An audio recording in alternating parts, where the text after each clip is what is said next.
Yeah, absolutely. So initially, it's very different worrying about your own book of business to now worrying. I went from managing myself to then managing 8 people directly, right? And so it's very different, trying to figure out what motivates them. How do I get the most out of people, right? And without like micromanaging and all of that good stuff. And so that certainly was a challenge.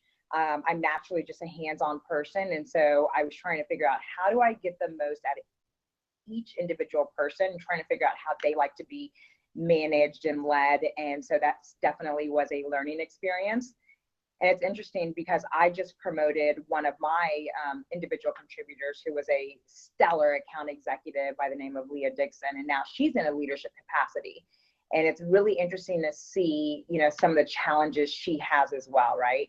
Very, very similar to what I went through. How do you adapt? And especially going from a place where you were a peer and now you're managing these folks is very, very different. And so I'm curious to hear, because this is a really difficult conversation we've had with a few other people. First thing you told Leah upon promotion, or maybe not to her, just of, are you an individual contributor?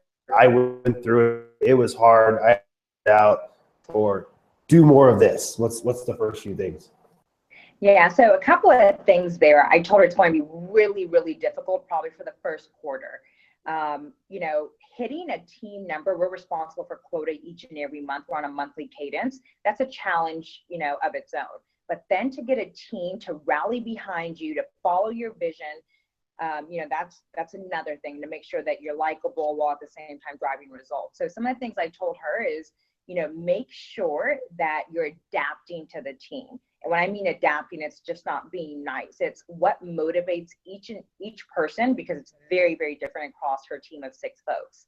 That's number one. And how are you enabling them? And they look at you as a resource. And number 2, how are you running to number? And so we kind of worked backwards and we talked about those 2 specific things. What are some things we could do to get their buy-in, get them motivated? So we launched some things that were focused like around how she's distributing pipeline and round robins out and some spiffs, and making sure they were doing team events while at the same time figuring out some tactics around how we can ensure that she get to number. And she actually started in leadership in probably the most challenging quarter, which was Q4, the end of our fiscal year.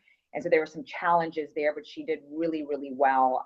But it was mostly around how do you get the troops to rally behind you.